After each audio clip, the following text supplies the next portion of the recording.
Oui. Nous allons lire dans Marc 13. Nous allons lire à partir du verset 32.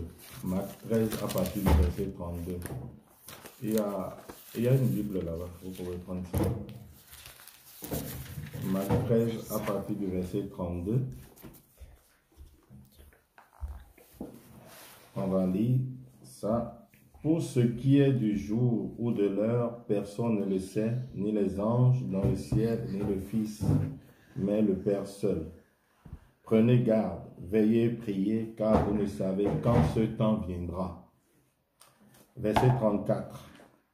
Il en sera comme d'un homme qui, partant pour un voyage, laisse sa maison, remet l'autorité à ses serviteurs, indique à chacun sa tâche et ordonne au portier de veiller. Veillez donc, car vous ne savez quand viendra le maître de la maison, ou le soir, ou au milieu de la nuit, ou au chant du coq, ou le matin. Craignez qu'il ne vous trouve endormi à son arrivée soudaine. Ce que je vous dis, je le dis à vous tous. Veillez. Nous allons prendre quelque chose dans le livre d'Apocalypse aussi. Nous allons voir si nous pouvons trouver quelque chose dans l'âge. Parce qu'ici, il nous a été dit qu'il peut venir d'une manière soudaine. Or, quand nous prenons l'âge de Sardes, je crois que c'est dans l'âge de Sardes qu'il a dit, oui, il dit quelque part,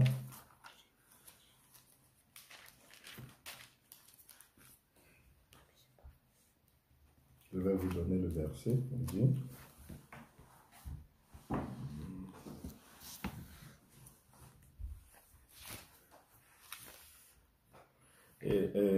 Apocalypse 3, c'est Apocalypse 3, nous allons lire à partir du verset 3. Il dit, rappelle-toi donc comment tu as reçu et entendu, et garde et répands-toi. Si tu ne veilles pas, je viendrai comme un voleur et tu ne sauras pas à quelle heure je reviendrai sur toi.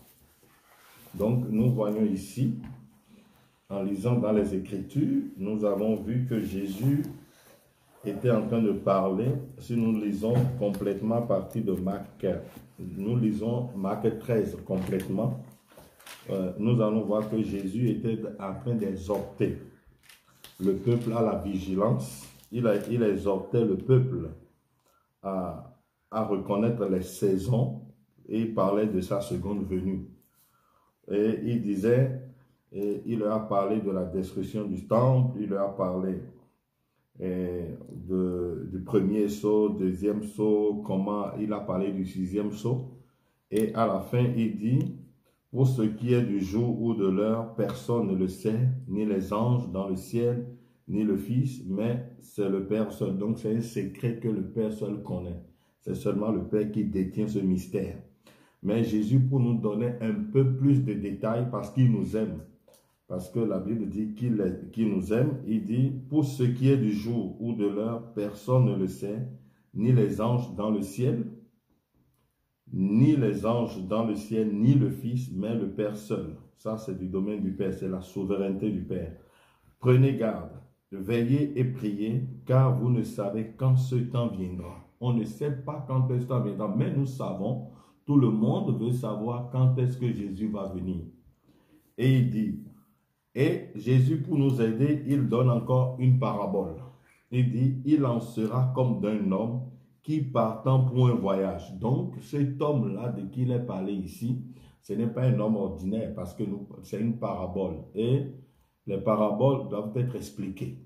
Cet homme-là qui part pour un voyage, c'est Jésus. C'est-à-dire qu'il est venu et il repart pour un voyage. Donc, il dit, il en sera comme d'un homme qui, partant pour un voyage, laisse sa maison, remet l'autorité à ses serviteurs. Or, si nous fouillons bien dans la Bible, là, nous n'avons pas je crois que Paul dit quelque part que nous sommes la maison de Dieu.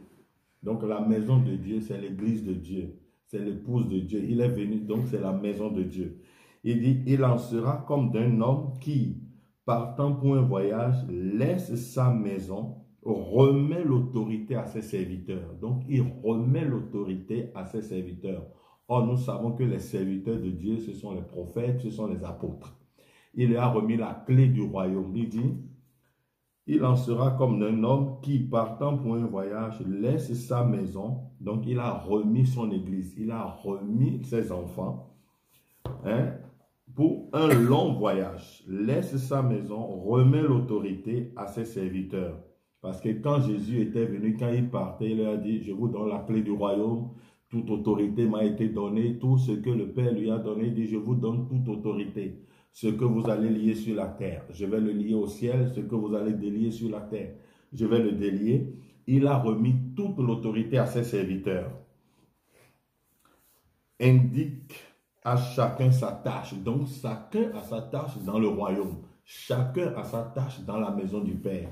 Or, nous savons que la maison de Dieu, c'est l'église, c'est l'épouse. Le domaine du Père, ce sont ses enfants. Et il y a des dons. Parce que la Bible dit qu'étant monté en haut, il a fait des dons aux hommes. Il a mis certains comme pasteurs, il a mis certains comme apôtres, il a mis certains comme prophètes, certains comme évangélistes. Et tout cela travaille dans la maison du Père. Chacun essaie de travailler dans un angle de la maison afin que la maison soit propre. Afin que quand le maître vient, il trouve la maison bien disposée. Et qu'est-ce qu'il a dit? Il dit, indiquant chacun, donc chacun a une tâche dans la maison. Le pasteur a une tâche. Maintenant, quand nous allons élargir la chose, nous qui sommes les croyants du message, nous allons voir que Dieu a disposé ces tâches de l'Église. Et chaque messager a un rôle particulier. Nous allons voir que William Branham dit, en réalité, l'âge des nations a commencé réellement avec Luther.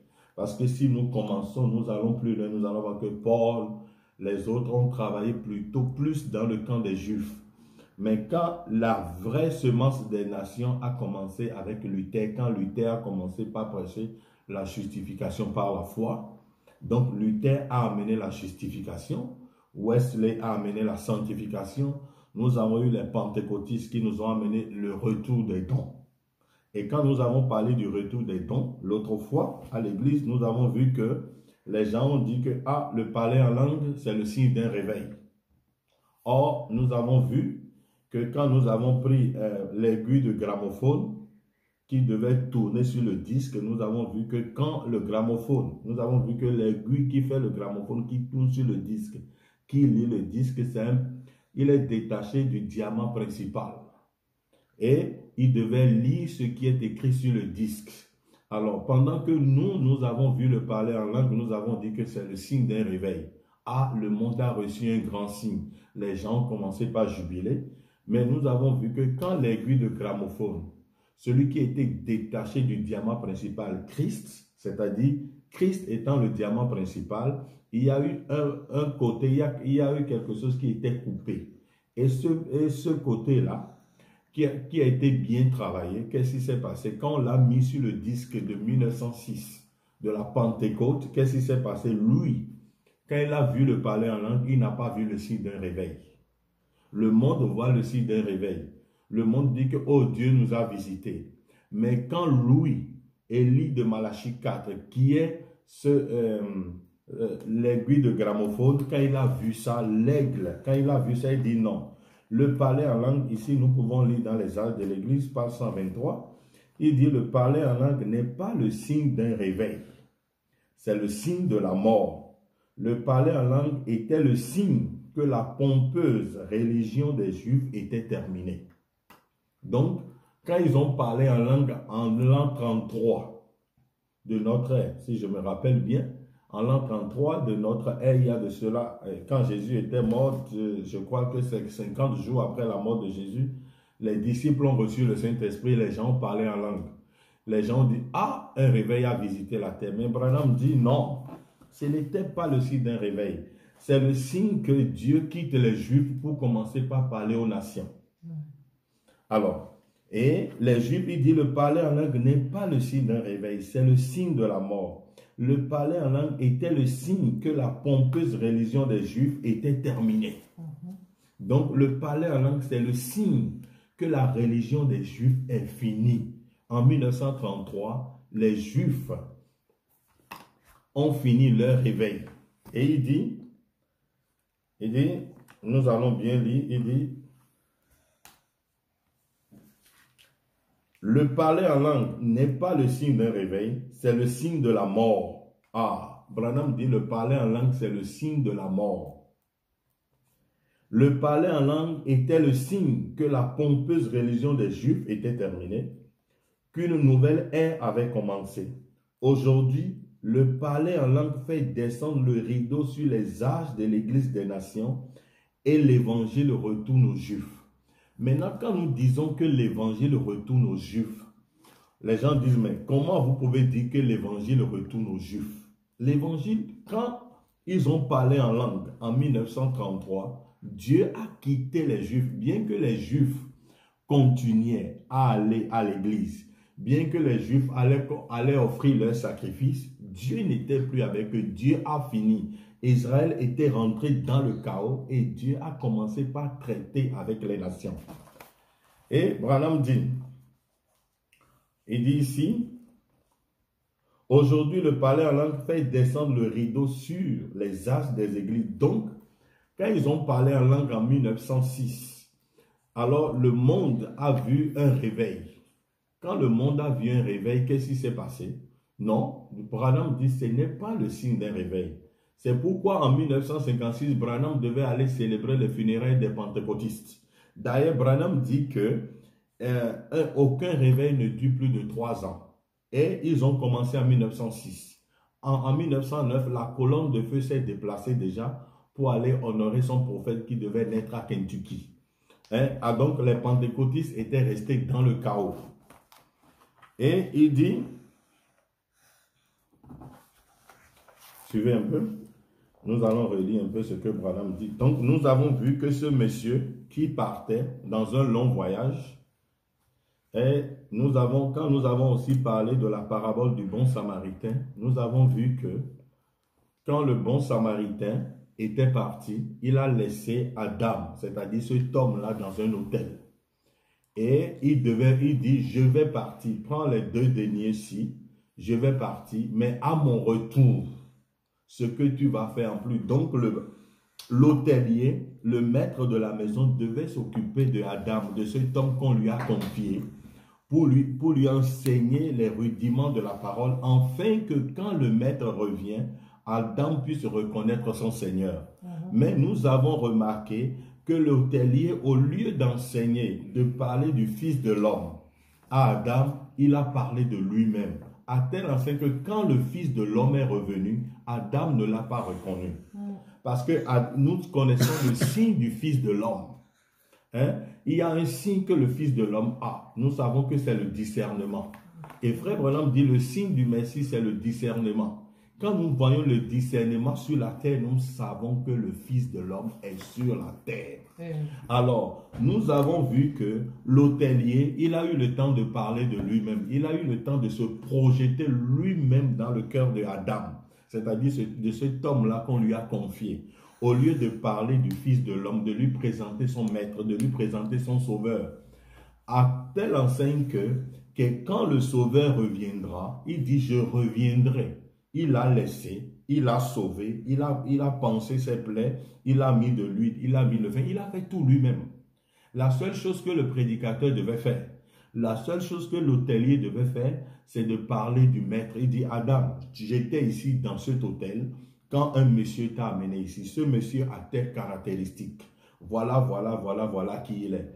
Voilà, ceci, il t'a fait ceci. Il t'a amené sur un âne. Il a mis de l'huile. Il a mis du vin dans tes plaies.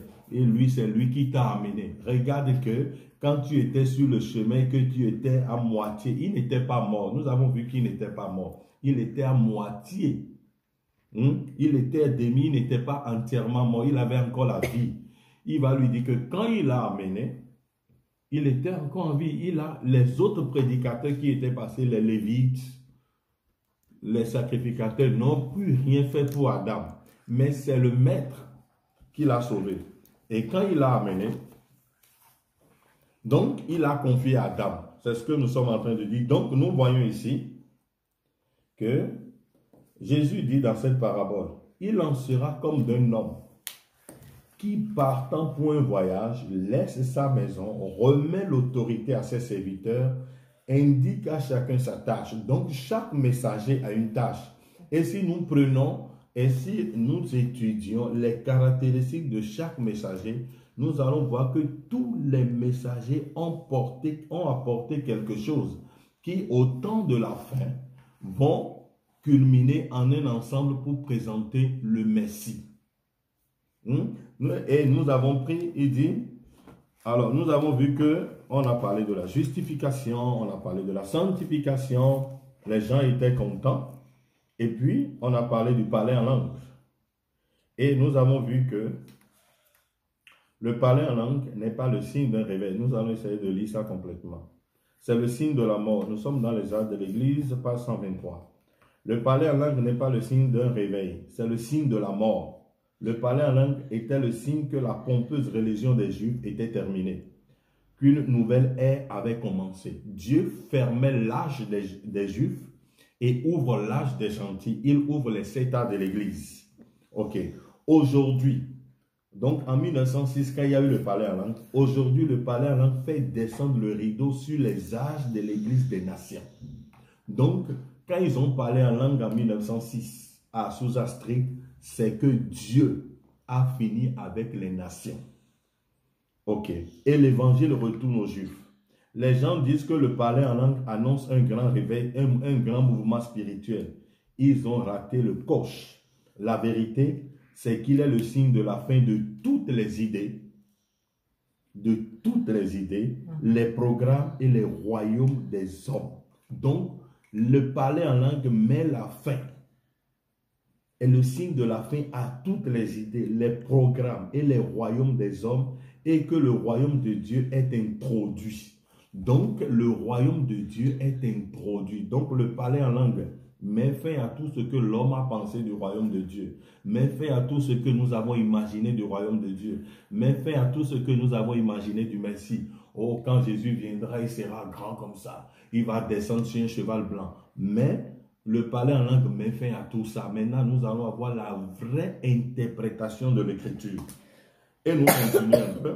Après, nous allons voir comment il a visité les Juifs. Nous allons lire la parabole. Il dit, il en sera comme d'un homme qui, partant pour un voyage, laisse sa maison. Nous répétons que la maison de Dieu, c'est l'épouse, c'est l'Église. Laisse sa maison, remet l'autorité à ses serviteurs, indique à chacun sa tâche. Donc, chacun a sa tâche dans la maison de Dieu. Même celui qui joue le piano, c'est une tâche. Tout est coordonné dans le royaume de Dieu. Chacun sait dans le royaume de Dieu. Hein? Il n'y a pas un nul dans la maison de Dieu. Frère Branham raconte l'histoire de ce prédicateur qui est arrivé au ciel. Et on a mis 2 couronnes. Une couronne grande et une petite couronne. Le prédicateur croyait que c'est lui qui allait prendre la grande couronne. Mais quand on a appelé, on lui a donné la petite couronne. Ah, il dit quoi? C'est moi qui ai prêché l'évangile pour tous ces gens-là. Pourquoi vous allez donner la petite couronne à la vieille femme-là qui est toujours derrière? Et la grande couronne à cette femme-là qui est assise derrière là-bas. Et elle n'a jamais rien fait. Et on lui a répondu, si tu as pu prêcher correctement avec onction, c'est parce que cette femme-là a toujours prié pour toi. Donc si ton ministère a eu de succès, c'est cette vieille femme-là qui est toujours à genoux. Seigneur, bénis le pasteur, révèle-lui ta parole. Donc le succès de ton ministère, c'est cette vieille-là. Donc c'est elle qui mérite la grande couronne. C'est pourquoi il est bon de prier pour les prédicateurs, de les soutenir. Parce que chacun dans la maison de Dieu a un rôle. Même notre vie dehors témoigne de Christ. William Branham dit, je préfère que vous vivez devant moi l'évangile. Hein? Il me semble que c'est le frère Neville qui disait ça. Vivez l'évangile devant les gens, c'est mieux. Les gens par ta vie. Paul dit, nous sommes des épîtres écrits, lus de tous les hommes. Notre manière de nous habiller, notre manière de parler, notre manière d'agir, tout ça là doit être la parole parlée. Et il continue. Donc, j'insiste beaucoup sur la maison. Il dit, il en sera comme d'un homme. Nous savons que cet homme-là dont il est parlé ici, c'est Christ, c'est Jésus-Christ. Passé dans sa première venue, il est mort, maintenant il retourne. Il est allé dans la gloire, il a confié sa maison à ses serviteurs, il a remis la clé à Pierre. Il a dit, allez par le monde entier, à prêcher l'évangile. celui qui croira et qui sera baptisé. Il a confié sa maison, il a confié l'église à des hommes. Il a confié à ses serviteurs. Allez annoncer l'évangile. Annoncez l'évangile partout. Celui qui croira et qui sera baptisé sera sauvé. Celui qui va croire, enseignez-leur. Donc, il a confié sa maison. Il a confié l'église. Vous allez voir que quand l'eunuque éthiopien retournait de Jérusalem, Jésus lui a envoyé qui? Le Saint-Esprit lui a envoyé qui? Il lui a envoyé Philippe. C'est Philippe qui devait aller faire la chose. C'est Philippe qui devait prêcher l'évangile. C'est Philippe qui devait s'occuper parce que l'eunuque éthiopien a une partie de cette maison-là, a un angle de cette maison, un pilier ou quelque chose de cette maison-là. La maison doit être tenue. Chacun a son rôle dans la maison de Dieu. Même le plus petit qui vient, qui tape les mains, c'est un rôle. Frère Branham dit, faites un son, faites un bruit, parlez de lui, n'ayez pas honte. Dans la maison de Dieu, comme nous l'avons dit, il n'y a pas de chômage. Il dit, il en sera comme d'un homme qui, partant pour un voyage, laisse sa maison, remet l'autorité. Ah, il a remis l'autorité. Nous avons vu que Jésus a remis l'autorité à ses disciples. Ça, nous l'avons lu dans la Bible. On n'a pas besoin de nous dire, il dit, tout pouvoir, je vous donne tout pouvoir. Allez, faites ce que vous voulez. Vous allez marcher sur les serpents, sur les scorpions. Si vous buvez un breuvage mortel, cela ne vous fera aucun mal. Tout ça, là, c'est dans la Bible. Jésus a remis l'autorité à l'homme. Et frère Branham pousse loin, il dit, un mortel doit croire dans un autre mortel pour avoir la vie éternelle. Donc, l'autorité de la vie éternelle, de donner la vie éternelle à un homme, Dieu l'a remis à des hommes. Il dit à Pierre, ce que vous allez lier sur la terre, je vais lier. Ce que vous allez délier, je vais délier. Donc, il a remis toute l'autorité à ses serviteurs. Et il est parti. Mais il a dit, Jésus dit, attention. Il dit attention. Indique à chacun sa tâche et ordonne au portier de veiller. Le portier doit veiller. Il doit être sur ses gardes. Il doit veiller pour qu'un voleur ne rentre pas dans la maison. Quand le voleur vient, il amène une fausse interprétation de la parole, le portier ne doit pas le laisser rentrer. Or, nous savons que les serviteurs ont pris la porte, ont pris le poste de la porte, le gardien, les messagers, les prophètes de l'âge. Ce sont eux qui sont devenus la porte de la maison. À tel enseigne que si le messager n'approuve pas une interprétation, ça ne peut pas rentrer dans la maison. Rappelez-vous que vous êtes la maison de Dieu. Amen. Ok. Et il dit, veillez donc, car vous ne savez quand viendra le maître. Ce n'est pas que le maître est parti pour rester. Il est parti, il dit, je reviendrai. Parce que quand il a amené Adam là-bas dans l'hôtel, qu'est-ce qu'il a dit à ce monsieur? Il dit, je vais et je reviendrai. Ce que tu dépenseras en plus, je vais te le redonner. Vous voyez? Donc, ce qui veut dire qu'il devait aller et il devait revenir. Ce n'est pas que Jésus est parti et Jésus va aller rester. Nous savons que quand Jésus partait, dans le livre des Actes, il a dit, les anges ont dit à ses disciples, de la même manière que vous l'avez vu partir, il reviendra de cette manière-là. Donc, il n'est pas parti pour rester. Mais le problème, quand il reviendra, est-ce que nous allons le reconnaître? Quand le Fils de l'homme reviendra, trouvera-t-il la foi sur la terre? Et il continue. Ça, j'aime cette parabole de Jésus. Il dit, veillez donc, car vous ne savez quand viendra le maître de la maison. Maintenant, il commence par leur dire, ah, vous ne savez à quelle heure le maître doit venir. Nous savons qu'il doit venir. Il n'a pas donné un temps qu'il va venir, il nous a dit veillez. Or, nous avons lu aussi dans Apocalypse, et il dit, Apocalypse 3, il dit, je viendrai comme un voleur dans la nuit. Donc, or, un voleur ne vous avertit pas quand il vient chez vous. Un voleur vient quand il sait que vous êtes bien endormi. Il sait que, à cette heure-ci, si je viens, je peux voler tranquillement et partir. Personne ne va me voir. Mais, il dit, je viendrai comme un voleur dans la nuit. Et il continue. Veillez donc, car vous ne savez quand viendra le maître de la maison. Maintenant, Jésus, pour nous aider, il a commencé par donner des paramètres. Veillez donc, car vous ne savez quand viendra le maître de la maison, ou le soir, ou au milieu de la nuit, ou au chant du coq, ou le matin. Donc Jésus nous a donné 4 temps. Il dit, il peut venir le soir. Ah, il y a le mystère du soir. Nous pouvons prêcher sur le mystère du soir. Ah, non, il peut venir au milieu de la nuit. Il y a le mystère du milieu de la nuit. Ah, au chant du coq. Oh, il peut venir au chant du coq. Ou le matin. Ah, il va venir le matin. Ok. Donc Jésus nous a donné 4 temps. Est-ce que vous me suivez? Amen. Il nous a donné les 4 temps. Il nous a parlé du soir, du milieu de la nuit, au chant du coq ou le matin. Craignez qu'il ne vous trouve endormi. Parce que quand il vient, craignez qu'il ne vous trouve endormi à son arrivée soudaine. Ce que je vous dis, je le dis à tous. Veillez. Donc, il va venir. Maintenant, Jésus nous a donné les 4 temps de sa venue. Quand est-ce que Jésus va venir? Maintenant, nous allons essayer d'interroger le messager. Hein? Il dit, veillez donc, car vous ne savez quand viendra le maître de la maison, ou le soir, ou au milieu de la nuit, ou au chant du coq, ou le matin. William Branham dit que quand il y a une question biblique, il y a aussi une réponse biblique. Yes. Donc, si la question a été posée dans la Bible, la réponse doit aussi se trouver dans la Bible. Nous ne pouvons pas avoir la question biblique et ne pas avoir la réponse biblique. Toutes nos questions se trouvent dans la parole. Et nous croyons que quand le messager répond à nos questions, la réponse se trouve dans la parole de Dieu. Maintenant, Jésus a dit, veillez. Aujourd'hui, nous n'allons pas parler du mystère du soir, ni le mystère du chant du coq, mais nous voulons directement aller pour voir à quelle heure il est venu. À quel moment de la nuit il est venu. Vous voyez? Maintenant, nous allons lire dans la Bible pour voir à quelle heure il est venu. Et après, nous allons étudier ça avec le temps.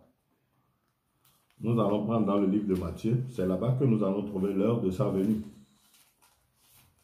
À quelle heure il est venu? S'il est venu le soir, s'il est venu au chant du coq, s'il est venu le matin ou à minuit. Nous allons voir ce qu'il va dire. Mais je dis que tous les autres temps, tous les autres moments que Jésus a donnés, nous pouvons aussi travailler là-dessus. Mais nous n'allons pas le faire maintenant. Nous allons prendre le livre de Matthieu. Nous allons chercher d'abord la réponse parce qu'il a dit qu'il viendra la nuit, comme un voleur dans la nuit.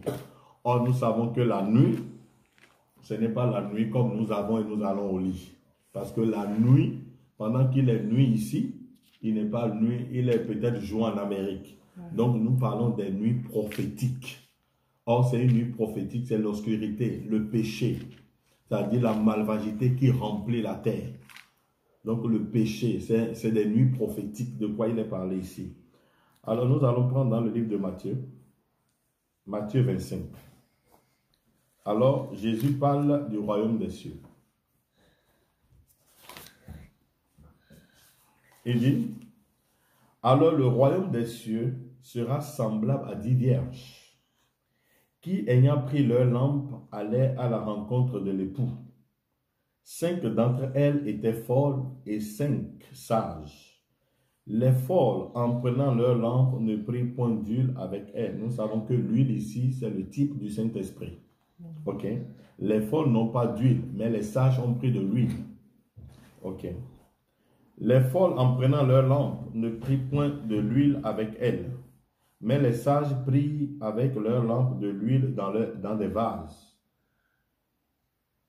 Comme l'époux tardait, parce que l'époux a tardé, c'est 2000 ans d'attente. Depuis qu'il est parti, il a dit, je reviendrai. Et dans chaque génération, les gens ont prêché, il viendra. Chaque génération attendait, chaque génération espérait le voir. Paul dit, nous ne mourrons pas tous. Nous allons le voir. Chacun va le voir. Paul attendait. Tous, ils sont morts. Mais chaque génération voulait le voir venir. Ils se sont endormis. Nous allons lire. Comme l'époux tardait, tous s'assoupirent et s'endormirent. Au milieu de la nuit, donc ici, c'est au milieu de la nuit qu'on cria. À quelle heure il va venir? Or, nous avons vu dans Marc qu'il a donné 4 temps. Il a parlé de 4 temps. Il a parlé du soir, du milieu de la nuit, or à minuit, au chant du coq ou le matin. Or, nous voyons ici qu'au milieu de la nuit, quand nous nous référons au milieu de la nuit, nous voyons que c'est à minuit. Donc, au milieu de la nuit, la Bible dit, au milieu de la nuit, on cria, voici l'époux, allez à sa rencontre. Donc, ici, nous pouvons nous arrêter ici pour voir que c'est à minuit que le maître est revenu. Nous sommes d'accord? Yes. Maintenant, les gens vont nous dire, quel minuit? Minuit ici, minuit en Italie, minuit en Allemagne, minuit en France, minuit en Afrique. Quel minuit? Parce que pendant qu'il est minuit en Italie, il n'est pas minuit aux États-Unis, il n'est pas minuit en Australie, il n'est pas minuit en Nouvelle-Zélande, à la Nouvelle-Zélande. Donc, ce n'est pas des nuits normales que nous vivons, mais c'est des nuits prophétiques.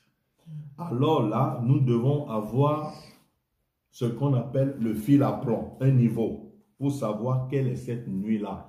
Parce que quand nous parlons des âges de l'Église, les âges de l'Église sont dans tous les pays du monde.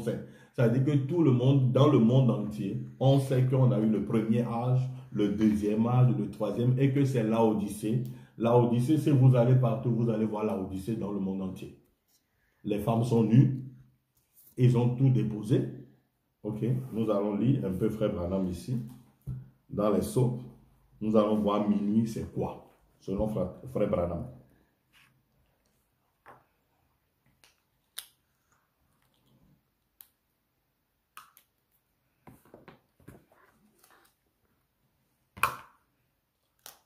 Maintenant, dans le premier sceau, nous allons lire dans le premier sceau.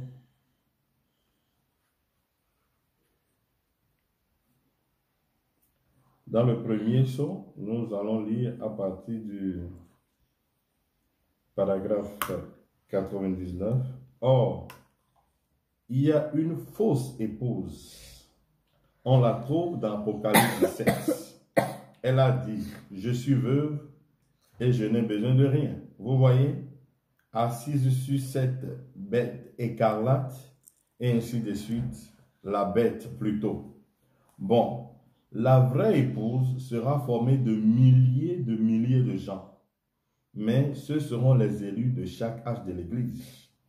Chaque fois qu'un message a été proclamé et que les gens l'ont cru et accepté dans toute sa lumière, alors ils ont été scellés et mis à part jusqu'à ce jour de la rédemption. Paragraphe 101. Jésus n'enseigne-t-il pas la même chose quand il a dit « Le son a retenti à la 7e veille ». Or, quand vous lisez votre Bible, la Bible parle du milieu de la nuit. Mais Frère Branham maintenant interprète le milieu de la nuit. Il interprète minuit. Il dit minuit c'est quoi? Minuit, c'est la 7e veille. Il dit, Jésus n'enseigne-t-il pas la même chose quand il a dit, le son a retenti à la 7e veille? Ça, c'est le dernier âge de l'Église. Vous voyez, il a dit, voici l'époux, sortez à sa rencontre. Donc, c'est au dernier âge de l'Église, c'est-à-dire dans l'âge de l'Odyssée, que l'époux vient au milieu. L'Odyssée, c'est le milieu de la nuit. C'est là que l'époux vient. Donc, les serviteurs doivent être éveillés pour connaître, maintenant quand il vient, comment est-ce que nous allons le reconnaître? Quand il vient, comment est-ce que nous allons le voir? Les gens disent, oh, il doit encore venir. Mais Branham dit ici, comme nous suivons Jésus, Jésus dit non. C'est à minuit que nous avons entendu le cri. L'autre dit non, il n'est pas encore venu. L'autre dit il doit venir. Mais qui a raison? Celui qui a raison, comment nous allons le reconnaître? S'il vient. Et c'est le problème qui se pose aujourd'hui. Donc, nous avons vu que, je vais lire quelque chose ici dans les Actes de l'Église, où, comme je l'ai dit, nous avons vu que Adam devait reconnaître son maître, celui qui l'a ramené à l'autel, parce que c'est là-bas que le problème se pose. Si il n'arrive pas à reconnaître son maître, alors là, il a perdu la bataille. Les pasteurs ont perdu la bataille. Les pasteurs nous ont présenté quelqu'un qui ne devait pas être. Or, nous devons reconnaître la chose vraie quand il reviendra.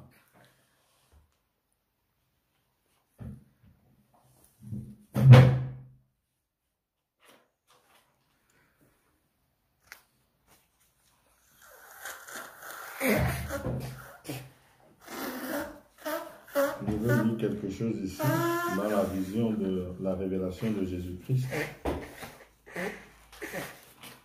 Comment Adam devait le reconnaître. Et nous allons nous arrêter là pour aujourd'hui. Et prochainement, nous allons continuer.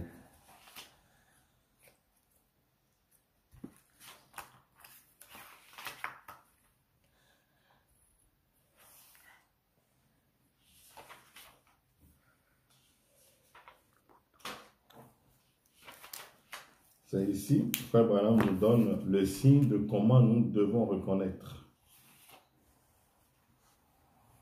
le Messie quand il viendra.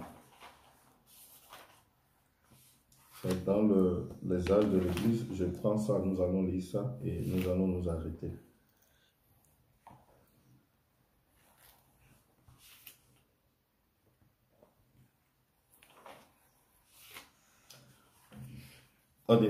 Ok. Dans les âges de l'Église, parce que quand il vient, nous devons pouvoir l'identifier.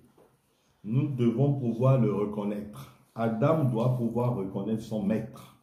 Maintenant, nous avons compris qu'il devait venir au milieu de la nuit, c'est-à-dire les 7 âges de l'Église, c'est-à-dire dans le 7e âge de l'Église, dans l'âge de l'Odyssée, c'est l'âge de l'Odyssée qui est le milieu de la nuit.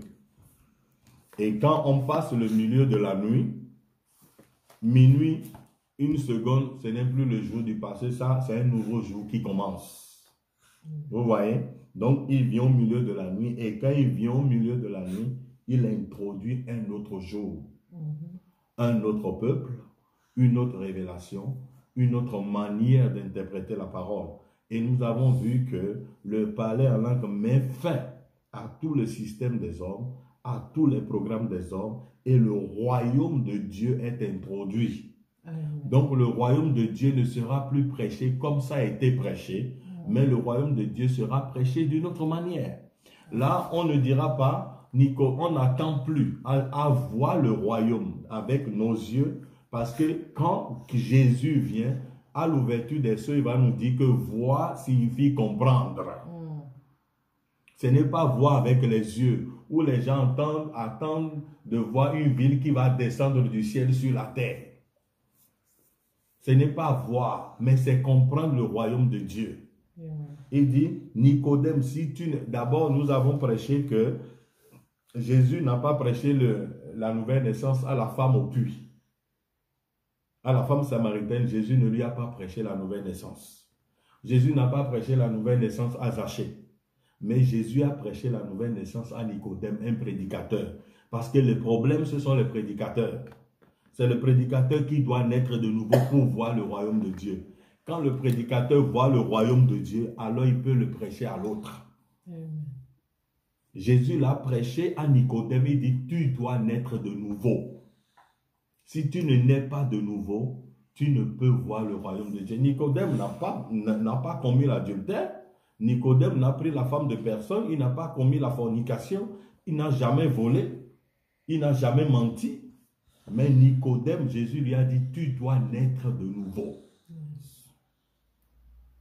Et naître de nouveau, ce n'est pas allonger les jupes, tout ça là, les musulmans, les gens allongent les jupes. Naître de nouveau, c'est autre chose.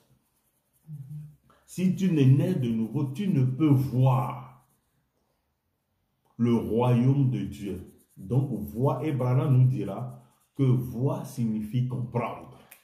Et petit à petit, nous allons voir les définitions. Alors, quand Jésus viendra, nous le reconnaître.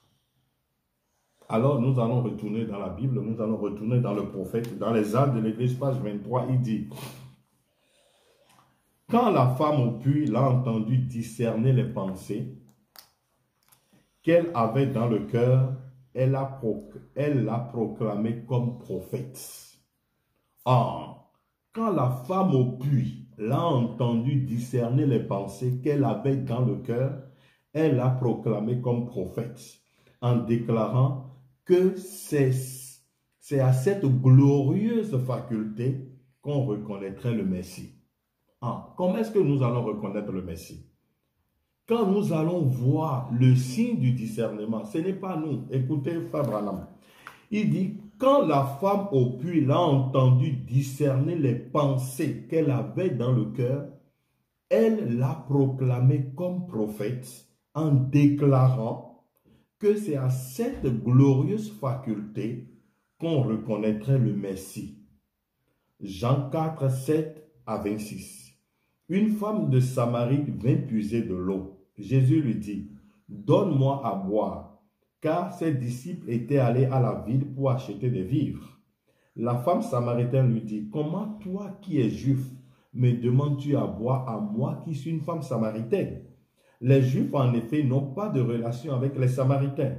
Jésus lui dit, « Si tu connaissais le don de Dieu, et qui est celui qui te dit, donne-moi à boire, tu lui aurais toi-même demandé à boire, et il t'aurait donné de l'eau vive. » Jésus lui dit, la femme, « Tu n'as rien pour puiser et le puits est profond.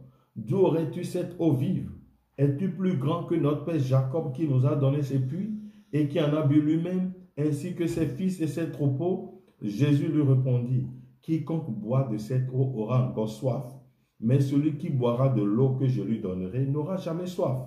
Et l'eau que je lui donnerai deviendra en lui une source d'eau qui jaillira jusqu'à dans la vie éternelle. » La femme lui dit, « Ah, ça c'est une bonne église, c'est une bonne femme. » La femme lui dit, « Seigneur, donne-moi cette eau, afin que je n'ai plus soif. » Donc quand vous avez la vraie révélation de la parole, oh, la soif, ça s'en va. La femme lui dit, « Seigneur, donne-moi cette eau, afin que je n'ai plus soif et que je ne vienne plus puiser ici. Je ne veux plus venir dans ce champ de Jacob. C'est déjà passé. » Ça, c'est un message du passé. Nous voulons nous sommes nés du temps des sceaux. Comme je l'ai toujours dit, quand vous arrivez sur la terre promise, vous ne mangez plus la manne du désert. Nous avons fini avec la manne des anges.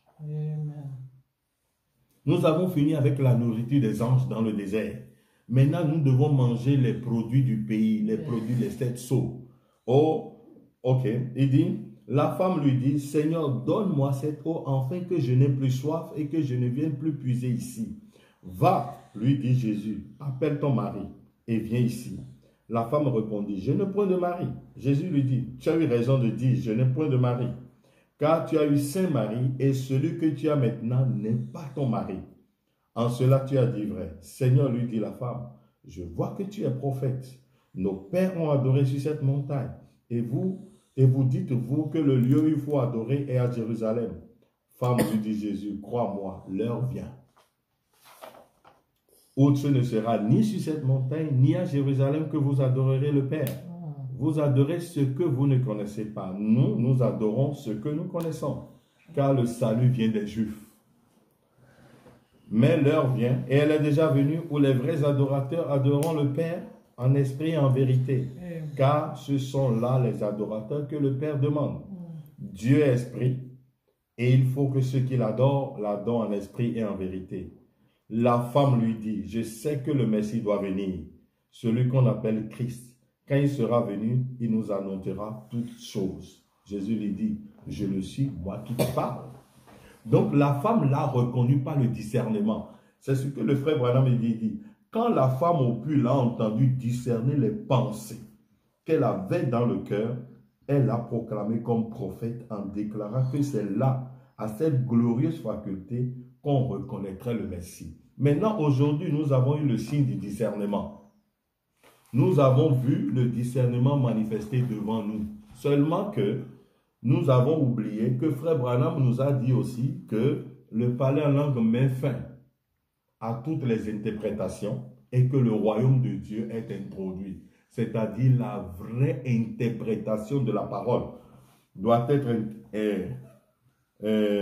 introduite pour que les gens puissent voir Christ. Donc, pour reconnaître aujourd'hui, pour voir Christ aujourd'hui, comment est-ce que nous devons le reconnaître? Comment est-ce que nous pouvons le voir? Et tout ça là, Philippe aussi l'a reconnu par le signe du discernement. Quand Philippe l'a vu, quand il a dit à Philippe, ah, quand tu étais sous l'arbre, il dit, je vais lire ceci, pour toujours, nous sommes dans page 23. Il dit, page 22 à 23, les gens savaient qu'il était prophète. Ils connaissaient le signe du Messie. Les gens savaient que Jésus était prophète. Et les gens aussi de l'époque,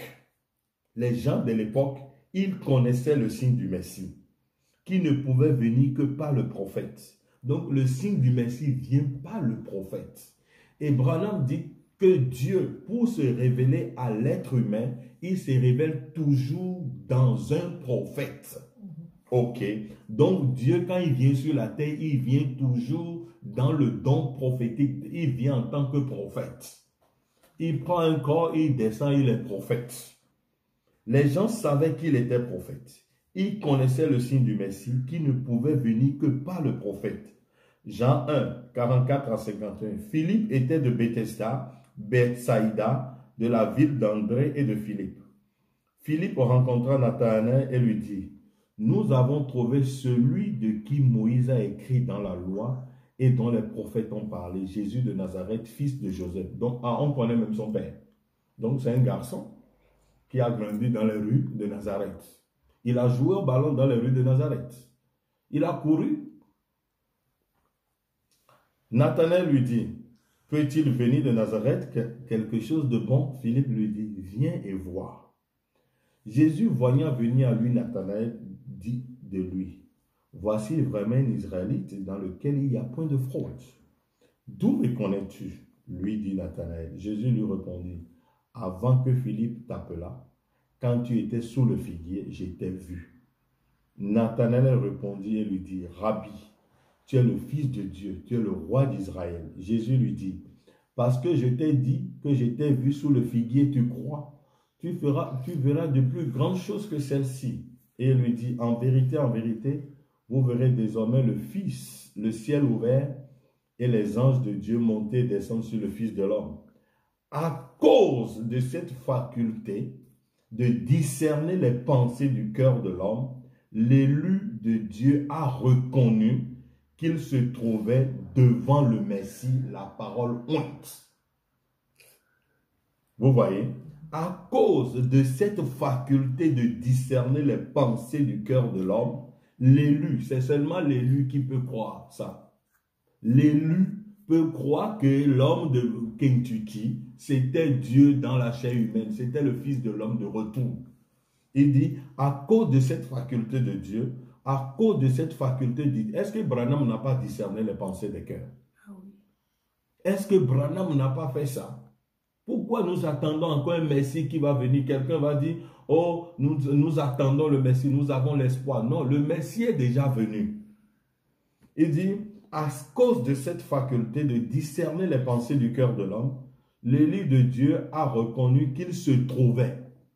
L'élu reconnaît qu'il se trouvait devant le Messie, la parole de Dieu, la parole ointe de Dieu. À cause de cette faculté. Donc, quand quelqu'un se présentait devant Branham et Branham discerne ses pensées, cette personne-là doit reconnaître qu'il se trouve devant le Messie, la parole ointe. Vous voyez? Donc, à quelle veille il devait venir? À la première veille, à quelle veille il doit venir? Le soir? minuit, au chant du coq, ou le matin, nous avons vu qu'il est venu à minuit à la 7e veille, selon la parabole que lui-même il a donnée dans la Bible.